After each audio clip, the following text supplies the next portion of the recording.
Bonjour à tous et à toutes et bienvenue sur la chaîne Addictif59, la chaîne destinée aux geeks. Comme promis, on se retrouve aujourd'hui avec de nouveaux objets Harry Potter. On se concentre aujourd'hui sur des objets qui produisent de la lumière. Il y aura 3 alimentations différentes, à savoir des piles, une prise USB et une flamme. Comme vous pouvez le remarquer, on a à disposition 3 potions et le vif d'or. Je vais vous faire le détail de la potion numéro 7 car c'est celle qui fonctionne avec une flamme.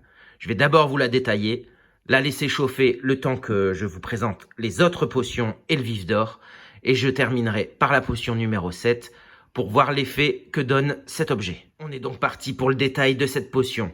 Alors elle nous arrive dans un emballage blanc typique du Wizarding World, c'est-à-dire tout ce qui est objet dérivé officiel du monde magique de Harry Potter. Ici on a une représentation d'une potion et qui fait effet lampe à lave, c'est-à-dire qu'il y a 2 liquides à l'intérieur et sous l'effet de la chaleur, un des 2 liquides va monter et descendre et faire des bulles différentes. Un peu comme vous pouvez le voir sur l'illustration de la boîte. On va faire le détail de l'objet.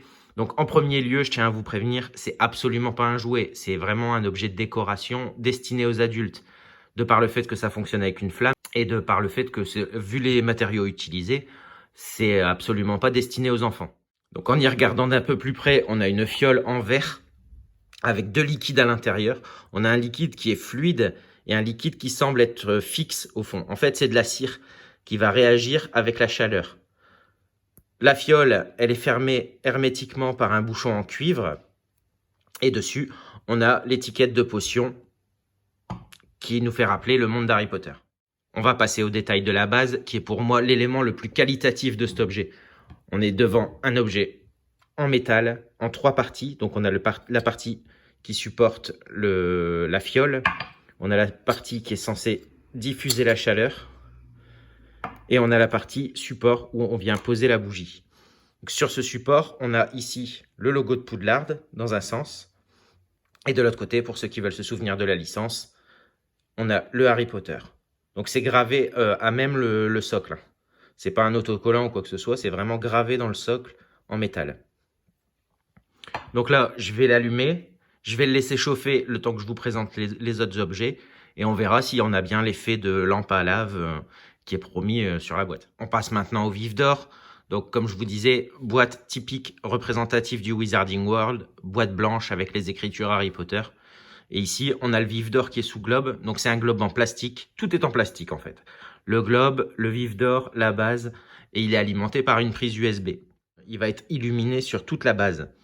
Donc il n'y a pas d'interrupteur, c'est du sensitif. C'est-à-dire qu'en touchant le globe, ça s'allume. En retouchant le globe, ça s'éteint.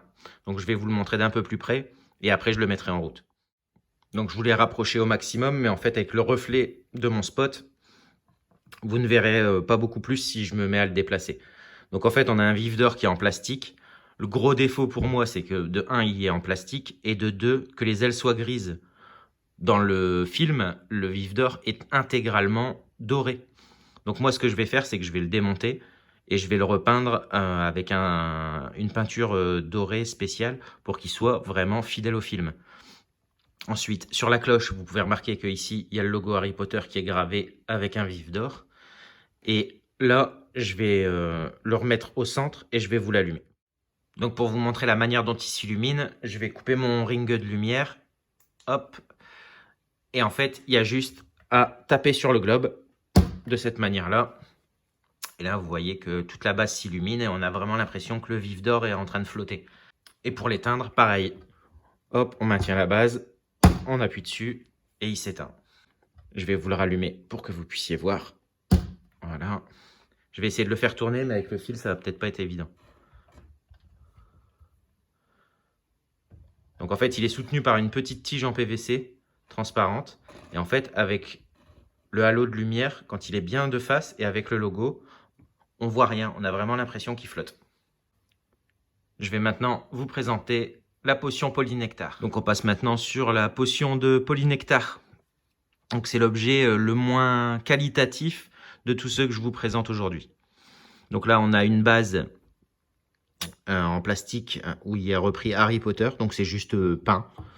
Le plastique de la potion, c'est un plastique souple. Alors, on peut appuyer dessus. Voilà, c'est vraiment souple. Le bouchon, par contre, il est en vrai liège.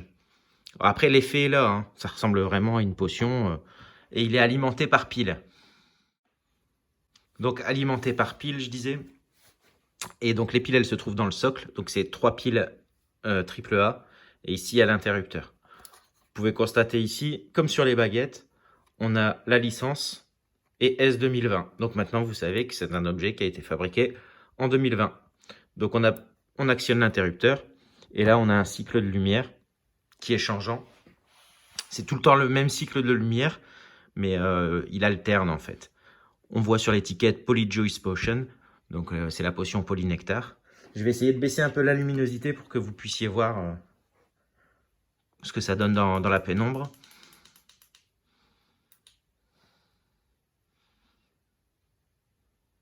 Donc voilà, bon, l'effet est mignon, hein, c'est joli, hein, mais j'aurais préféré un petit peu plus de finition, surtout au niveau du socle. Je vous laisse profiter un petit peu. Et après, on passera à la potion numéro 86.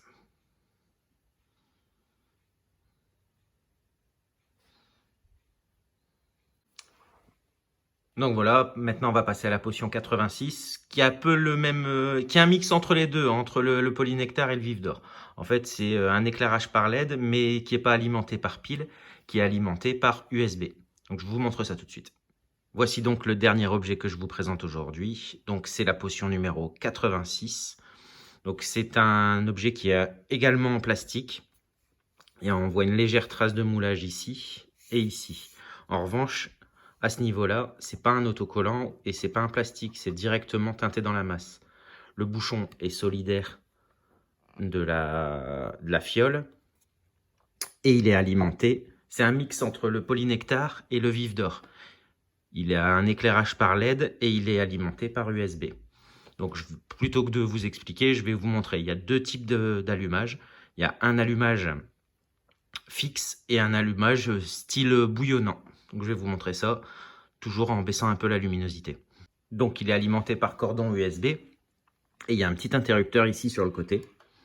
Donc là ici, et en fait en appuyant une fois dessus, on a l'effet fixe. Donc je vais baisser un peu la luminosité.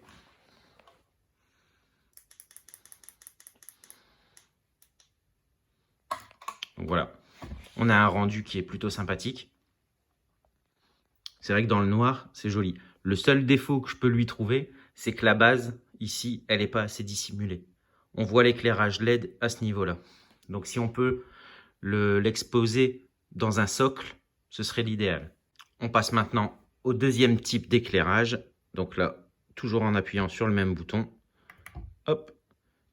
Et là, ça fait un effet style bouillonnant. Donc c'est sympa aussi. Moi, je préfère l'effet fixe. Ça donne plus un aspect fluo de la potion. Mais après, l'effet bouillonnant est à mon sens un peu trop rapide. Mais bon, c'est mignon quand même. Hein. Quand on cumule ça avec le polynectar, par exemple. Donc si je mets les deux, c'est un effet sympathique quand même dans une collection. Après, là, si je rappuie, on l'éteint. Et si je rappuie une fois, c'est en fixe. Donc voilà. Donc là, la potion numéro 7, elle a chauffé. Là, je vois qu'elle est en train de s'activer un petit peu. Donc je vais vous présenter ça. Mais par contre, pour la potion numéro 7, je vais remettre un petit peu d'éclairage. Allez, à tout de suite. Donc voilà, la cire a complètement fondu. Donc par l'effet de la chaleur, il y a un peu de la cire du bas qui remonte. Et après, quand elle commence à refroidir, elle redescend. Et vous voyez, ça fait un effet un peu globuleux, un peu bouillonnant. Et voilà ce que ça donne. Donc après, il faut être patient. C'est sûr que c'est long à venir. Mais par contre, une fois que le système est bien mis en route, c'est vraiment très joli à regarder. Les viewers, je vais vous abandonner là-dessus. Je vous demanderai simplement, c'est de vous abonner ou de commenter la vidéo. Un petit pouce bleu, un petit like, ça fait plaisir et au moins ça m'encourage à faire de nouvelles vidéos. Je compte sur vous. Merci pour tout et puis à bientôt pour une prochaine vidéo. Je crois que la prochaine, on va repartir sur des baguettes de Harry Potter ou alors on repartira sur du Iron Man ou alors sur complètement autre chose. Bon allez, je vous laisse. À plus!